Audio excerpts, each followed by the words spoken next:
Hello guys, welcome back to our YouTube channel target with Bhanu.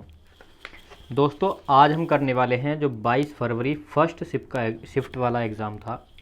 तो उसमें कौन कौन से क्वेश्चन हमारे आए थे, किस पोर्शन से कितने क्वेश्चन आए थे, कहाँ कहाँ से क्वेश्चन पूछे गए थे और किस चैप्टर से या किस पोर्शन से आपके क्वेश्चन नहीं पूछे गए। तो कंप्लीट यहाँ पर एनालिसिस करेंगे हम। यहाँ पर मैं आपको देखिए क्वेश्चन ना ही सॉल्व करवाऊंगा, ना ही आपको क्वेश्चंस के आंसर बताऊंगा जो हमारे जीएस से क्वेश्चन पूछे गए थे। वो इसलिए क्योंकि अगर कंप्लीट पेपर हमारे पास होता तो मैं आपको सारे के सारे आंसर्स बता देता, लेकिन यहाँ पर हमको देखना ये है कि जो हमारा जनरल एप्टीट्यूड की जगह पर जीएस पूछा जा रहा है तो वहाँ कितने क्वेश्चन किस जगह से पूछे गए हैं। तो इस सब से क्या होगा, देखिए इस ओवरव्यू से होगा ये जो ओवरव्यू आपको मिलने वाला है, जो आपके आने वाले एग्ज़ाम्स हैं या जिन भी स्टूडेंट के आगे एग्ज़ाम है उनको ये पता चल जाएगा कि कहाँ से कितना क्वेश्चन पूछा गया है और किसको कितना कहाँ से पढ़ना है। तो बहुत ज़्यादा हेल्प आपको मिलने वाली है। यहाँ पर मैं आपको मैथ के क्वेश्चंस भी बताऊँगा, यहाँ पर मैं आपको हिंदी के क्वेश्चन भी बताऊँगा, रीजनिंग के क्वेश्चन भी बताऊँगा और साथ ही साथ जीएस से भी बताऊँगा कि क्या क्या क्वेश्चन पूछे गए थे। क्वेश्चंस भी आपके साथ शेयर करूंगा, सिर्फ इतना ही नहीं कि मैं आपको सिर्फ पोर्शन बता दूं, क्वेश्चन भी आपके साथ शेयर करूंगा। काफ़ी सारे मैथ के क्वेश्चन, काफ़ी सारे रीजनिंग के क्वेश्चन मैं यहाँ पर लिख के लाया हूँ और बाकी जीएस के लगभग सारे के सारे ही क्वेश्चन मैं लिख के लाया हूँ। फिर भी आपको जो छूट गए हैं मैंने वहाँ पर एनालिसिस किया एग्ज़ाम सेंटर पर जाके। एग्ज़ाम सेंटर पर क्या, मैं खुद फॉर्म फिल किया था ये वाला और मेरा आज ही फर्स्ट शिफ्ट में एग्ज़ाम था।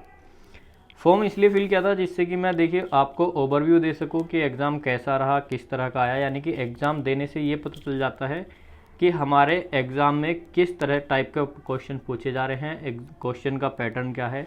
तो एग्ज़ाम देना कोई गलत बात नहीं है। यहाँ पर मैं आपको सारे क्वेश्चन दिखाऊंगा और मैं लिख के भी लाया हूँ। और मैंने आपसे बोला था कि मैं आपको क्वेश्चन दिखाऊंगा और आपसे ये भी बोला था कि आप भी क्वेश्चन को लिख के लाना, कोई प्रॉब्लम आपको नहीं होगी। एडमिट कार्ड ले जाना या एक ब्लैंक पेपर अपनी जेब में रख के ले जाना, कोई बड़ा इशू नहीं है। या एडमिट कार्ड के पीछे आप अपने क्वेश्चन लिख लेना, कोई दिक्कत नहीं है। तो चलिए पहले हम स्टार्ट करते हैं अपने जीएस से।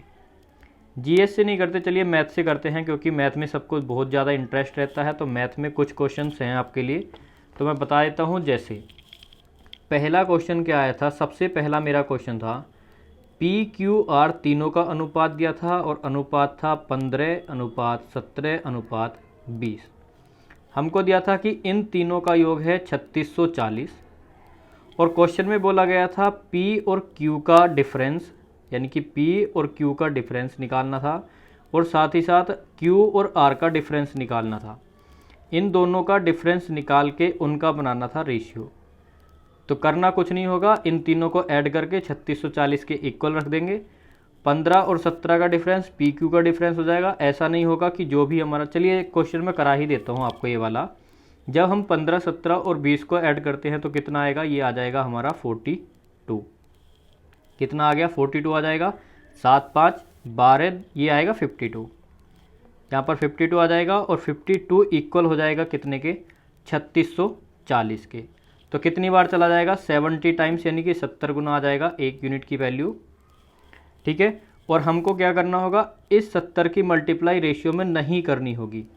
आप डायरेक्टली रेशियो की में मल्टीप्लाई कर दोगे तो फिर उनका डिफरेंस निकालोगे, काफ़ी बड़ा हो जाएगा। तो क्वेश्चन में जैसे हमसे बोला है P और Q का डिफरेंस, तो रेशियो में ही डिफरेंस देख लो कितना आएगा। तो 15 और 17 का डिफरेंस कितना हो गया, 2।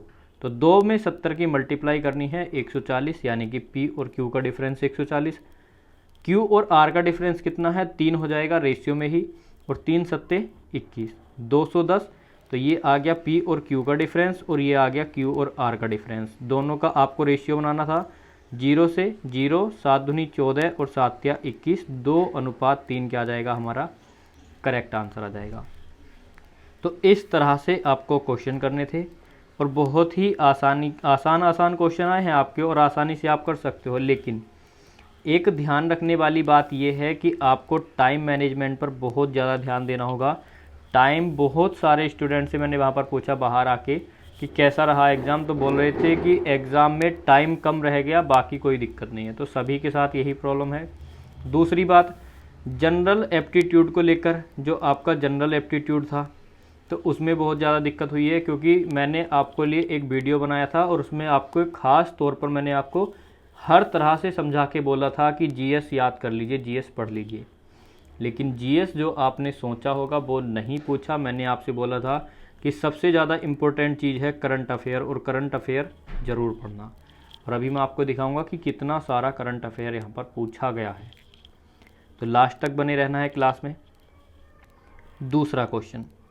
दूसरा क्वेश्चन क्या जाता है यहाँ पर, तो दूसरा क्वेश्चन ये है, हमको दिया था एक त्रिभुज का क्षेत्रफल, कि त्रिभुज का क्षेत्रफल आप लोगों को बताना है। त्रिभुज की तीनों भुजाएं हमको दी थी 8, 15 और 17। इतना सा क्वेश्चन था और कितना आसान क्वेश्चन है ये। 8, 15, 17 जब हमको तीनों भुजाएं दी हैं तो त्रिभुज का क्षेत्रफल निकालने में कोई बड़ा इशू नहीं है। डायरेक्ट इसमें फॉर्मूला लगा दीजिए, 1/2 आधार गुणा ऊंचाई, और आपका क्या आ जाएगा, सही आंसर आ जाएगा। नेक्स्ट क्वेश्चन क्या आया था, सेम टू सेम डिक्टो क्वेश्चन मैं आपको करा चुका हूँ प्रैक्टिस सेट में। और क्वेश्चन क्या था, आप खुद से देख लीजिए। त्रिभुज का क्षेत्रफल निकालना भी आपको सिखाया था, रेशियो वाला क्वेश्चन भी आपको कराया था, और मैंने आपसे ये भी बोला था जब मैं आपको प्रैक्टिस सेट लगवाता था कि मैं आपको दिखाऊंगा, मैं आपको बताऊंगा कि कितना क्वेश्चन हमारे, कितने क्वेश्चन ऐसे बन रहे हैं जो क्लास से ही आए हैं। तो एक क्वेश्चन और मैं बता देता हूँ आपको, लिख के नहीं लाया हूँ, कहीं मैं भूल जाऊँ तो सबसे पहले वो वाला क्वेश्चन बताता हूँ। एक क्वेश्चन था हमारा सिंपल इंटरेस्ट से। सिंपल इंटरेस्ट से हमारे 2 क्वेश्चन थे, ठीक है, तो मैं बता दूंगा दोनों अगर मुझे ध्यान आएंगे तो। एक तो मुझे अभी भी ध्यान है और एक कंपाउंड इंटरेस्ट का क्वेश्चन ध्यान है मुझे।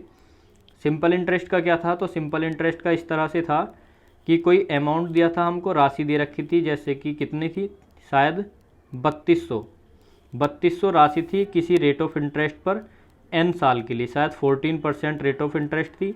और दूसरा दिया था कि 2400 था, शायद समथिंग 2400, और किसी रेट ऑफ इंटरेस्ट इसकी भी शायद 8 दी थी।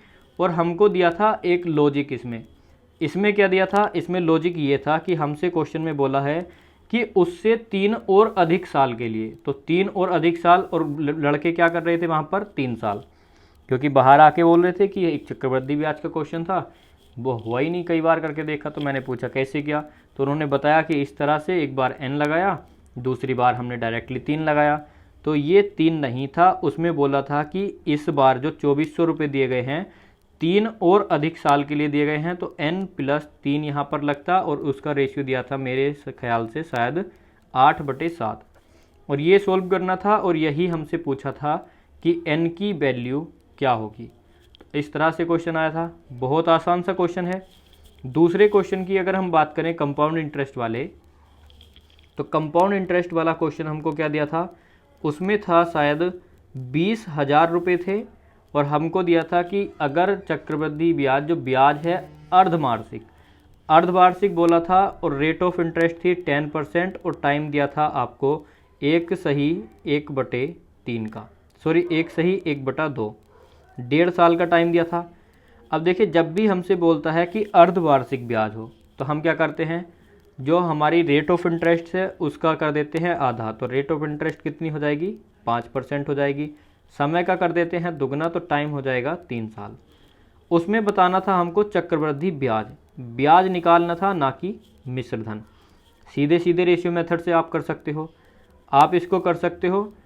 5% कितना होता है, 1/20, 20 से 21, 20 से 21 और 20 से 21। 20 का क्या करना है आपको, घनमूल, और 21 का क्या करना है, घनमूल। दोनों का डिफरेंस निकल जाएगा, क्या बनेगा हमारा, सीधे सीधे ब्याज बन जाएगा। और ये जो 20 का जो घन आएगा वो किसके बराबर होगा, 20,000 के बराबर, और 1 यूनिट निकल जाएगी और सीधे सीधे आपका आंसर आ जाएगा। तो इतना आसान क्वेश्चन भी आपके लिए आया था।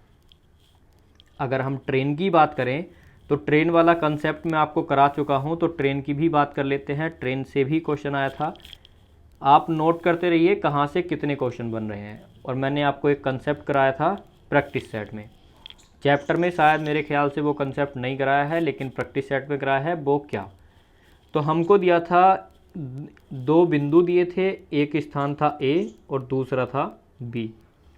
तो एक ट्रेन सुबह को 6 बजे चलती है और दूसरी ट्रेन चलती है 7 बजे। इस साइड से 6 बजे चली, इस साइड से 7 बजे चली। इसका डिस्टेंस हमको टोटल दे रखा था और हमसे पूछा था कि ये 6 बजे चलती है, ये 7 बजे, दोनों एक आपस में कितने बजे आपस में मिलेंगी। इसकी स्पीड थी शायद 50 किलोमीटर और इसकी स्पीड थी 35 किलोमीटर। तो हमने क्या किया था, और यहाँ पर शायद 720 या 750 के आसपास इसकी दूरी दी थी। एग्जैक्ट मुझको नहीं पता है, क्योंकि मैं आपको देखिए एक ओवरव्यू देना है, तो ओवरव्यू में आपको दे रहा हूँ कि कहाँ कहाँ से क्वेश्चन पूछे गए हैं, क्योंकि जो क्वेश्चन लिखे हैं वो भी छुपते छुपाते ही लिखने पड़ते हैं, वरना वो क्या करते हैं, मना कर देते हैं। एक पॉइंट और ध्यान रखना कि आप जो 2 एडमिट कार्ड लेके जाओगे, अपने एडमिट कार्ड की 2 फोटोकॉपी साथ में लेके जाना और उसमें से एक फ़ोटोकॉपी वो रख लेंगे। तो एक फ़ोटोकॉपी पहले जब वो ले लें, उसके बाद आपको क्या करना है, क्वेश्चन लिखने हैं। पता नहीं आपसे कौन सी फ़ोटोकॉपी ले ली जाए, तो एक पर आपको एंट्री पूरी फिल कर लेनी है, एक पर आधी कर लेना, तो ऐसे भी आप कर सकते हो। तो क्वेश्चन की बात करें तो हमको क्या करना होगा, ए ट्रेन को 1 घंटा चलाना होगा।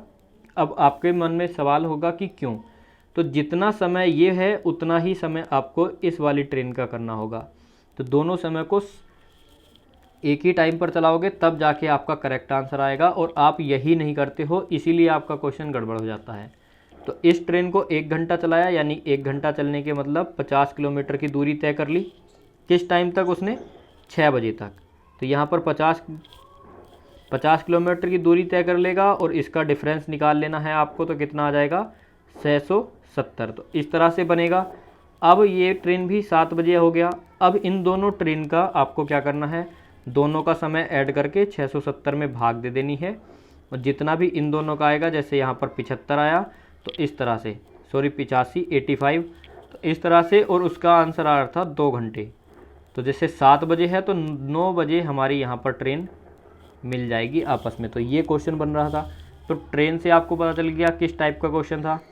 अब हम बात करेंगे टाइम एंड वर्क की। टाइम एंड वर्क से भी क्वेश्चन था, और टाइम एंड वर्क से क्या क्वेश्चन था, टाइम एंड वर्क वाला मेरे पास है लिखा हुआ। तो टाइम एंड वर्क से ये क्वेश्चन था कि एक लड़का था दिनेश, दिनेश किसी काम को 20 दिन में कर देता है। दूसरा हमको दिया था कि एक है प्रतीक और एक है प्रेम, ये दोनों मिलकर किसी काम को 30 दिन में करते हैं। और अगर हम बात करें प्रेम की और दिनेश की, तो ये दोनों मिलकर काम को 15 दिन में करते हैं। तो इस तरह से हमारा क्वेश्चन बना था। अब इस क्वेश्चन में क्या करना होगा, हमसे पूछा था कि प्रेम को पूछा था कि प्रेम टोटल काम को कितने समय में कर देगा। तो मैंने आपको इफ़िशियंसी निकालनी सिखाई थी कि किस किस तरह से आप इफ़िशियंसी निकाल लोगे।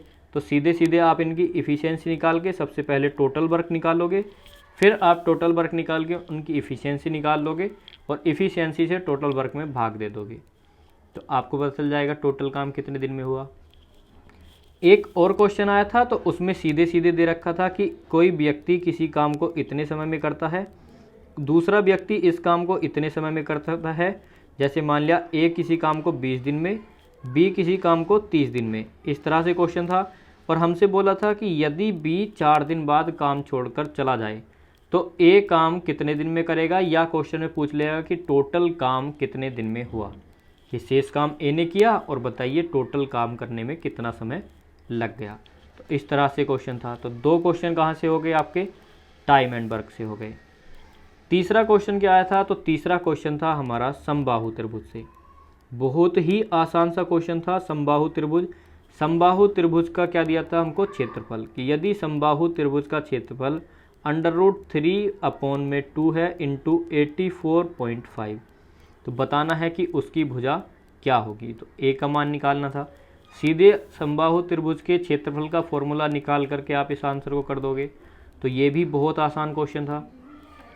तीसरा, काफ़ी सारे क्वेश्चन हो चुके हैं मैथ के, आगे भी और क्वेश्चन हैं क्योंकि 25 क्वेश्चन आए थे, तो जितने मुझसे हो सकते थे मैं उतने बाहर लेके आया।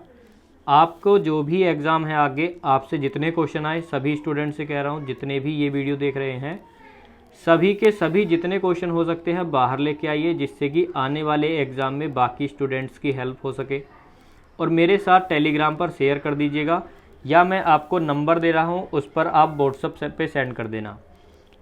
तो नंबर लिख लेना, यहाँ पर नंबर है आपके लिए 8630089975। तो यहाँ पर आप व्हाट्सअप कर देना, और इस पर आप व्हाट्सअप कर दोगे तो मैं बाकी जो आपके क्वेश्चंस होंगे वो सभी के साथ शेयर कर दूंगा, जिससे सभी को हेल्प मिल सके। तो इस नंबर को नोट कर लीजिए। अगर आपकी कोई क्वेरी होती है तो इस पर आप मुझसे कॉन्टैक्ट कर सकते हैं। इंस्टाग्राम पर फॉलो करना हो तो मेरी इंस्टाग्राम आईडी है M-B-राजपूत, सॉरी M नहीं है, रॉयल है, रॉयल B राजपूत। आप इंस्टाग्राम पर भी फॉलो कर सकते हैं, टेलीग्राम की लिंक डिस्क्रिप्शन में है, वहाँ पर भी आप क्वेश्चन को शेयर कर सकते हैं, व्हाट्सएप पर भी शेयर कर सकते हैं। जैसे आप चाहो क्वेश्चन को शेयर करना, और मैं आपसे बोल रहा हूँ कि क्वेश्चन बाहर लेके आना, उससे बहुत बच्चों की हेल्प होती है। नेक्स्ट क्वेश्चन, तो अगला क्वेश्चन क्या आता है। अगला एक क्वेश्चन हमको दिया है अलजेब्रा से। अलजेब्रा से 2 क्वेश्चन आए थे, दोनों क्वेश्चन मैं आपको कराऊंगा। एक क्वेश्चन था इस तरह से, a की 4 माइनस b की 4, और ये फॉर्मूला वहाँ पर खोलना था, a की वैल्यू निकालनी थी, b की वैल्यू निकालनी थी, और इस क्वेश्चन को आपको सॉल्व करना था। सीधे सीधे इस पर क्वेश्चन था, तो बहुत आसानी से क्वेश्चन सॉल्व हो गया था। और इसके अपॉन में क्या था, a² प्लस b²।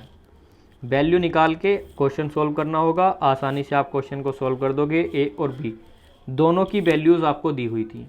दूसरा क्वेश्चन क्या आया था, तो दूसरे क्वेश्चन की भी बात कर लेते हैं। तो हमको दिया था कि यदि a प्लस बी का मान है √12 और a माइनस बी का मान है √8, तो आपको क्वेश्चन में बताना था a की 4 प्लस b की 4। तो इसका हमारा आंसर क्या आएगा। तो दोनों a की घात 4 और b की घात 4 वाले फॉर्मूले थे। एक में आपने खोला होगा यहाँ पर कि इसको a² माइनस b² करके ऐसे कर लो, तो a² प्लस b² हो जाएगा इंटू a² प्लस b² हो जाएगा। यहाँ पर इससे ये कट जाएगा, तो इसमें हमको क्या करना होगा, फिर से a plus B into a minus B values रख देनी है। और वैल्यू मैं बताऊँ आपको, तो एक वैल्यू थी शायद 0.8 करके और एक वैल्यू थी 0.5 करके, इस तरह से कुछ वैल्यू थी शायद मेरे ख्याल से। तो पॉइंट में वैल्यू दी हुई थी, और इस तरह से आपको क्वेश्चन सोल्व करना था। तो आपको ये भी पता चल गया कि किस पोर्शन से कितने क्वेश्चन पूछे। नंबर को इरेज नहीं करता हूँ, वैसे चलिए कर ही देता हूँ, आपने नोट कर लिया होगा। अगर नहीं किया है तो स्क्रीनशॉट ले लीजिए, ठीक है, जिससे कि स्पेस बना रहे। आगे क्या क्वेश्चन थे, तो देखिए मैथ के इतने ही क्वेश्चन लेकर के आप आया हूँ मैं बाहर।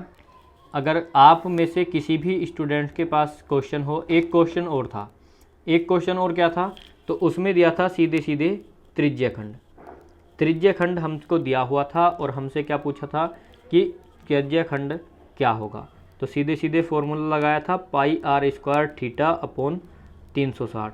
हमको r की वैल्यू दी थी 6 दी थी शायद, और थीटा की वैल्यू दी थी 90 डिग्री, और हमसे पूछा था कि त्रिज्यखंड क्या होगा। सीधे सीधे यहाँ पर वैल्यू रख देनी है। पाई एक ऑप्शन में पाई दी हुई थी आपको, और वही इस क्वेश्चन का आंसर था। जिसने भी ऑप्शन डी लगाया होगा, अगर सभी के ऑप्शन सेम होंगे, तो सिर्फ एक क्वेश्चन में पाई दी थी, शायद 9 पाई इसका आंसर था। अगर ये वैल्यू सेम है, 90 डिग्री तो मुझे 100% पता है 90 डिग्री है, लेकिन 6 का मुझे पक्का नहीं पता कि आर की वैल्यू क्या दी थी।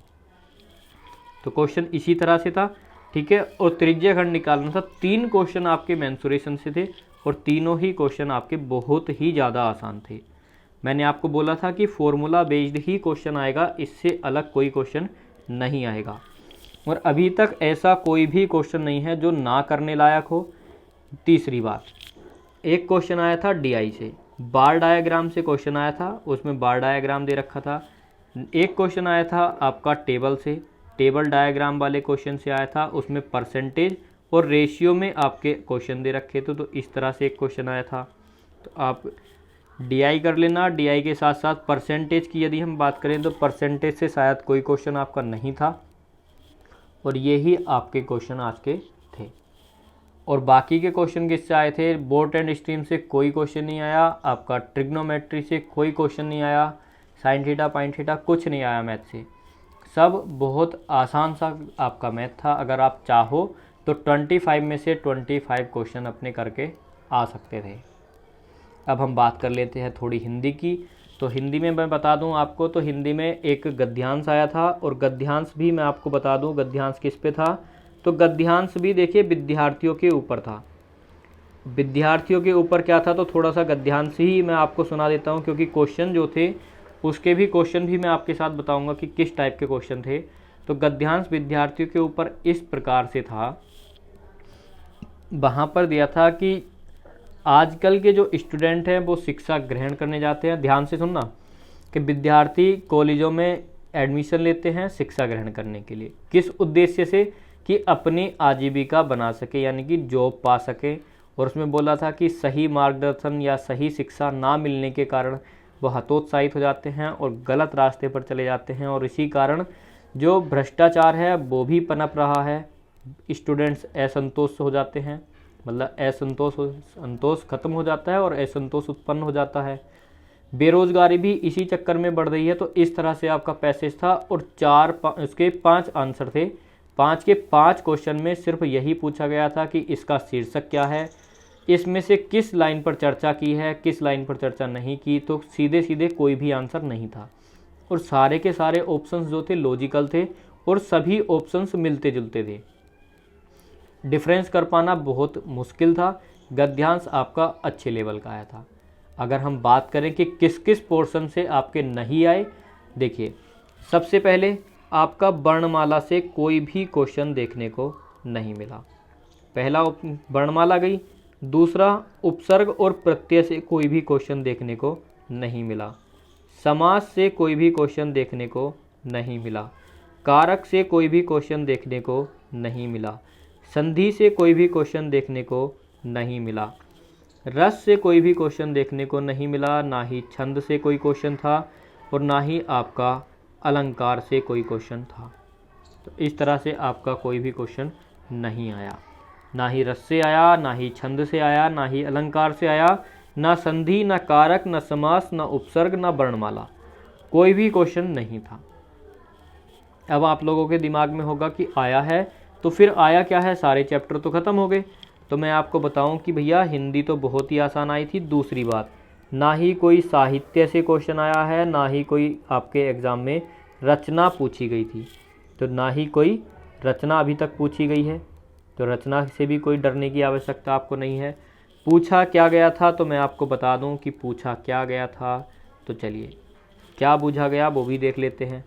तो यहाँ पर हमसे क्या पूछा था, तो यहाँ पर पूछा गया है, एक तो गद्यांश हो गया आपका, दूसरा क्या है, मुहावरा और लोकोक्ति।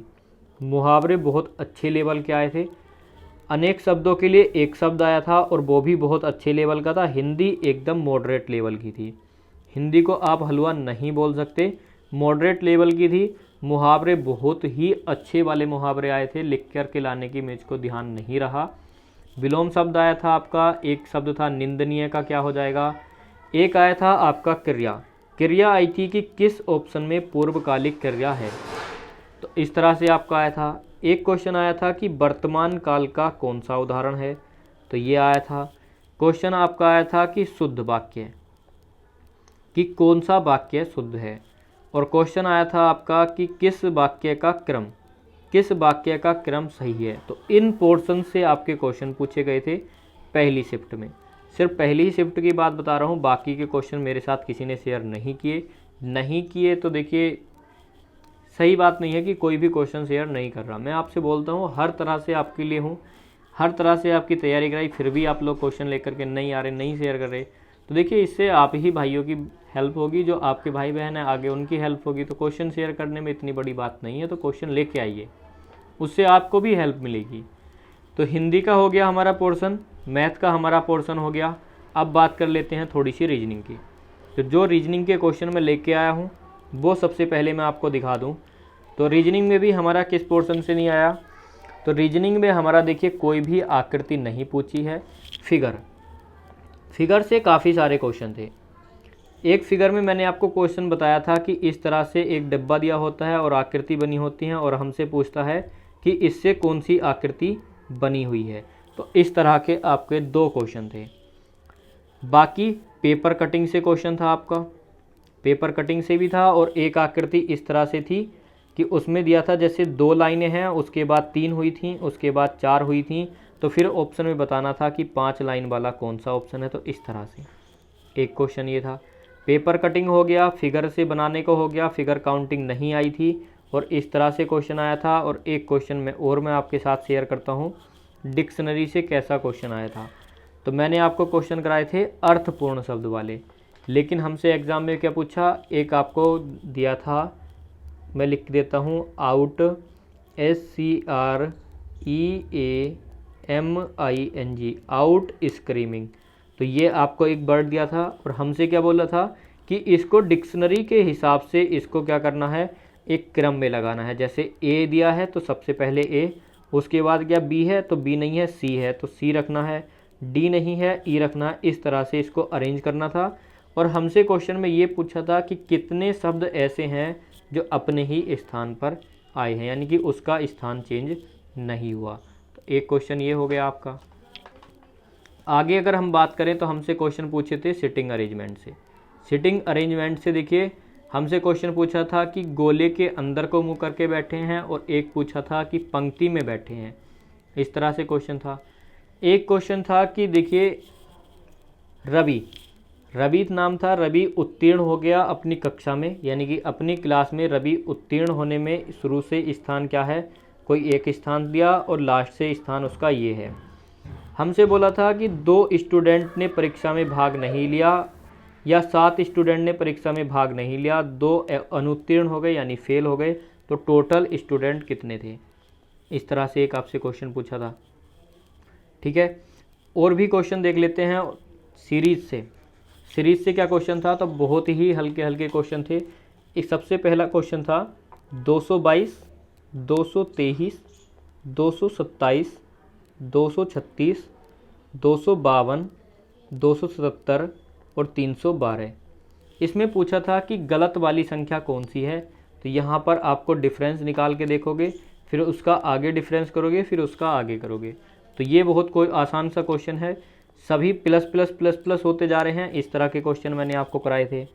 दूसरा आया था, एक सीरीज आई थी 211, 214, 219, 226 और 235। इसमें भी प्लस प्लस हो रहे हैं, आप आसानी से कर सकते हो। एक क्वेश्चन आया था हमारा कि पार्क को कोडिंग किया गया है किस तरह से। तो इसको किया गया था 16, 01, 18 और 11। तो देखिए के का कोड 11 होता है, आर का 18 होता है, पी का 16, लेकिन ए का क्या होता है 1। तो एक को क्या लिखा था 01, जिसका कोड 2, 02, 03, यानी कि जैसे हम डेट लिखते हैं। तो इसको आप इस तरह से लिखते तो आप आसानी से कर सकते थे। और इस क्वेश्चन में पूछा था कि सेल्फ का कोड क्या होगा, सेल्फ का कोड पूछा था। नेक्स्ट क्वेश्चन देख लेते हैं, अगला क्वेश्चन क्या था। तो अगला क्वेश्चन भी बता देता हूँ आपको। तो एक क्वेश्चन आया था KYF, NUK, क्वेश्चन मार्क के स्थान पर बताना था क्या आएगा। आगे था TMU और WIZ। तो यहाँ पर बताना था। तो पहले देखिए यहाँ पर आप ऐड करके देखोगे तो आपको समझ आ जाएगा। और एक क्वेश्चन और था इसी तरह का, तो उसमें क्या चला था। तो देखिए यही वाला क्वेश्चन था, इस टाइप का क्वेश्चन मार्क था। तो सबसे पहले उसमें 0 ऐड हुआ, फिर +1 हुआ, फिर +2 हुआ। इस तरह से दूसरा क्वेश्चन था। और इसमें भी आप प्लस प्लस करके देख लोगे तो प्लस माइनस करके ये क्वेश्चन भी आपका हो जाएगा। अगला क्वेश्चन आया था, इसमें कुछ संतरे केले हैं, कुछ आम संतरे हैं, इस तरह से। तो क्वेश्चन ही मैं आपको बता देता हूँ कि हमसे बोला था कि सभी सेब क्या है, संतरे। कुछ संतरे आम हैं और सभी के सभी आम क्या हैं, पीले हैं। पहला इसका निष्कर्ष क्या निकला था, पहला निष्कर्ष था कि क्या कुछ सेब आम हैं, तो आप बोलोगे नहीं है। दूसरा बोला था कि कुछ संतरे पीले हैं, तो आप बोलोगे सही। तो इसका केवल और केवल दूसरा निष्कर्ष निकल रहा था। तो ये क्वेश्चन भी हमारा हो गया। सिटिंग अरेंजमेंट से क्वेश्चन हो गए। आपसे देखिए ऐसे भी क्वेश्चन पूछा था डे के हिसाब से। एक क्वेश्चन आया था आपका कि कोई किसी का नाम दिया था कि इस तारीख को या इस दिन, यानी कि सोमवार से बुधवार तक इस तरह से ऑफिस जाता है, इस दिन छुट्टी मारता है, इस दिन से स्टार्ट किया, इस दिन तक गया, तो किस दिन नहीं गया। इस तरह से कुछ क्वेश्चन था आपका बन रहा था। कैलेंडर से कोई क्वेश्चन आपका नहीं पूछा, क्लॉक से आपका कोई क्वेश्चन नहीं पूछा, ना ही आपका मिरर से पूछा है, ना ही आपका वाटर इमेज से पूछा है, इस तरह से भी कोई क्वेश्चन नहीं पूछा। तो आपको समझ आ गया, ना ही आपसे कोई काउंटिंग फिगर कराई है और ना ही आपसे कोई मैट्रिक्स वाला क्वेश्चन पूछा है और ना ही इस तरह से कोई, यानी कि क्वेश्चन मार्क के स्थान पर क्या आएगा, यानी मिसिंग नंबर, ये वाला आपसे क्वेश्चन नहीं पूछा है जो बॉक्स में बना के देता है किसी भी तरह से। इस टाइप के क्वेश्चन आपसे पूछे थे। लास्ट में रह जाता है आपका जीएस। आपको रीजनिंग का भी ओवरव्यू मिल गया, मैथ का भी मिल गया, और जीएस बता देता हूँ मैं आपको क्या क्या पूछा था। सबसे मेन चीज़ जिसके लिए आप लास्ट तक बने रहे वो ही आपको मिलेगी लास्ट में। बहुत इंपॉर्टेंट चीज़ है, एक बार ज़रूर देख लेना। बहुत सारे क्वेश्चन थे, काउंटिंग करूँगा कि मैं कितने क्वेश्चन लिख के ला पाया। सबसे पहले क्वेश्चन की बात करें तो हमसे पूछा था जीडीपी में इंडिया की रैंक क्या है। जो जीडीपी दर है तो उसमें भारत का कौन सा स्थान है, पहला क्वेश्चन। दूसरा क्वेश्चन था हमारा आर्टिकल 19 से। दूसरा क्वेश्चन आर्टिकल 19 से था कि घूमने की स्वतंत्रता, यानी इधर उधर आवागमन की स्वतंत्रता आर्टिकल कौन से में दी गई है। तीसरे क्वेश्चन की यदि हम बात करें तो हमसे पूछा था कि कौन सा पेरिफेरा संघ का है। संघ होते हैं एनिलिडा, पेरिफेरा, संघ आर्थ्रोपोडा। तो उसी तरह से हमसे क्वेश्चन पूछा था कि पेरिफेरा के जो हैं जंतु वो किस ऑप्शन में दिया गया है। फोर्थ क्वेश्चन था धोलावीरा। धोलावीरा हड़प्पा सभ्यता से क्वेश्चन पूछा था कि आपका कहाँ पर स्थित है ये। नेक्स्ट क्वेश्चन था, एक क्वेश्चन आया था आपका विद्युत वाले चैप्टर से कि पास के माध्यम से विद्युत धारा से क्वेश्चन था कि पास के माध्यम से विद्युत धारा प्रवाहित की जाती है। तो इस तरह से कुछ क्वेश्चन बन रहा था, पूरा क्वेश्चन तो मैं नहीं लिख पाया। नेक्स्ट क्वेश्चन की यदि हम बात करें, छठा क्वेश्चन, तो छठा क्वेश्चन था असानी। असानी क्या है, तो ये है एक असानी तूफान। तो ये पूछा था कि असानी तूफान कहाँ का है, कहाँ के तूफान का नाम है ये। नेक्स्ट क्वेश्चन की यदि हम बात करें, 7वां नंबर क्वेश्चन, तो 7वां क्वेश्चन था पंडित जसराज। अब ये कौन है, तो भैया पंडित जसराज को मिला है पद्म विभूषण। इनको क्या मिला है, पद्म विभूषण मिला है। और क्वेश्चन पूछा था कि पंडित जसराज को पद्म विभूषण कब मिला। एक क्वेश्चन आपका पद्म विभूषण से था कि किस किस क्षेत्र में दिया जाता है। तीसरा क्वेश्चन पद्म विभूषण से था कि 2022 का पद्म विभूषण किसको दिया गया है। इस तरह से क्वेश्चन था। तो कितने हो गए, 8वां क्वेश्चन और 9वां क्वेश्चन। 8वां मैंने बताया किस किस क्षेत्र में, 9वां क्वेश्चन हो गया 2022 का किसको दिया गया। अगर 10वें क्वेश्चन की बात करें तो क्वेश्चन हमसे पूछा था कि 2022 में जो अविनाश सावले को अर्जुन पुरस्कार दिया गया है, तो वो किस चीज़ के लिए दिया गया है, किस क्षेत्र में दिया गया है, इस तरह से क्वेश्चन था।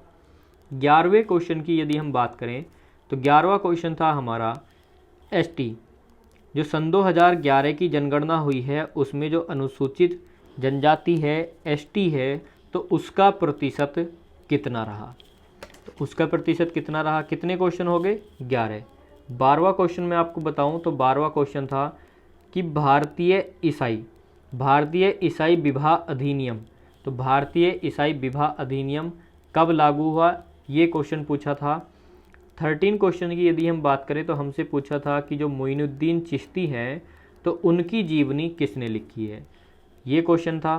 14 क्वेश्चन की यदि हम बात करें तो क्वेश्चन था हमारा सौर परियोजना से। एक क्वेश्चन सौर परियोजना से आया था और एक 15th क्वेश्चन मैं यहाँ पर लिख के लाया हूँ, यहाँ पर लिख देता हूँ। तो उसमें बोला था कि सिंगा लीला कहाँ का लोक नृत्य है। एक क्वेश्चन आपका ये पूछा था। तो भाई आपके 10 क्वेश्चन रह गए जो मैं नहीं लिख के ला पाया।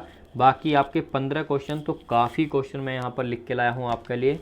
अब आप यहाँ से ये देख लीजिए कि कहाँ कहाँ से आपके क्वेश्चन, किस किस क्षेत्र से आपके क्वेश्चन यहाँ पर पूछे जा रहे हैं। तो बाकी इसके अलावा ना ही कोई हिस्ट्री से क्वेश्चन था, ना ही कोई पॉलिटी से क्वेश्चन था।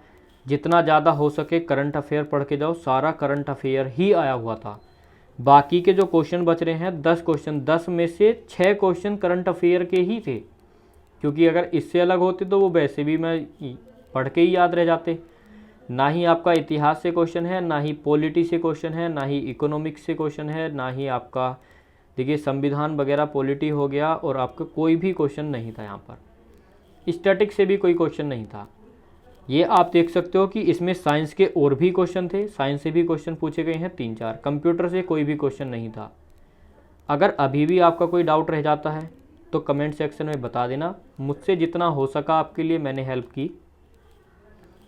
एग्ज़ाम देना नहीं था, मैंने आपके लिए एग्ज़ाम फिर भी दिया, क्योंकि यहाँ पर पता नहीं चल पा रहा था कि किस तरह के क्वेश्चन पूछे जा रहे हैं क्या। तो हो सकता है कि इतना अच्छा कोई आपको रिव्यू दे सकता था या नहीं दे सकता है, लेकिन मैं मुझसे जितना बन पाया आपके लिए मैंने अपना 100% दिया। जितने ज़्यादा क्वेश्चन आ पाए उतने ज़्यादा क्वेश्चन लेके आया, और आपको लगा लीजिए कि मैंने आपको 75% पेपर यहीं पर करा दिया। तो आप देख सकते हो कि आपने 75% में क्या 75% किया। तो मैं दावे के साथ कह सकता हूं कि जीएस का 25% भी बच्चे नहीं कर पा रहे हैं, जितना मैंने वहाँ पर पता किया। मोबाइल लेके तो मेरे से भाई खड़ा होया नहीं जाता कि भाई तुम भी आके इंटरव्यू तुम भी आके दो, वो मुझसे नहीं हो पाया। तो मैंने आपको जो भी वहाँ पर पूछा मैंने अपने आसपास वालों से या औरों से, बल्कि बूझना भी क्या था, मेरे हिसाब से जो था वो मैंने आपको दिया। लेकिन बच्चों को पेपर कैसा लगा वो तो उनसे बूझना बनता था कि किस तरह का पेपर है। तो सभी ने ये बोला कि जीएस को छोड़ के बहुत हल्का पेपर है, वरना मॉडरेट बोल सकते हो। तो जीएस में 25% भी नहीं हो रहा है, क्योंकि करंट ही है, और सारा का सारा करंट 2022 और 2023 का है। तीसरी बात, पद्म विभूषण अर्जुन पुरस्कार, तो यानी कि पुरस्कार जरूर याद कर लेने हैं आपको। तीसरी बात, साइंस तो आप पढ़ नहीं पाओगे, लेकिन आर्टिकल देख लेना। अगर आप बोलोगे कि इम्पोर्टेंट आर्टिकल करा दो, तो मैं आपको कल शाम को वीडियो मिलेगी। अगर आप आर्टिकल की बोलोगे तो आज तो मुझे टाइम नहीं मिल पाएगा, क्योंकि मैं आपको देखिए एनालिसिस भी इस टाइम करा रहा हूँ, तो मैं आपको करा दूंगा। ठीक है, कल मुझे घर जाना है तो कल टाइम नहीं मिलेगा, कल शाम को ही आपको क्लास मिल पाएगी। जो भी आपके डाउट हो, जो भी क्वेरी हो, टेलीग्राम पर शेयर कर दो, व्हाट्सअप नंबर आपको मिल गया, व्हाट्सअप पे मैसेज कर दो। आप इंस्टाग्राम पे फॉलो कर लो, जहाँ भी आप जैसा चाहो कर सकते हो, मैं आपके लिए हर टाइप से रेडी हूँ। अब आपको अपनी आगे की तैयारी कर लेनी है, तो इस वीडियो को हम यहीं तक रखते हैं। जो भी आपको चैप्टर्स चाहिए, जो भी आपको तैयारी चाहिए, वो आपको मिल जाएगी, कमेंट से मैं बता देना। और आप ये भी बताना कि आपको रिव्यू कैसा लगा। क्लास को लाइक करके और शेयर भी कर देना। देखिए इतनी मेहनत की है तो शेयर ज़रूर कर देना। तो चलिए मिलेंगे अगली क्लास में।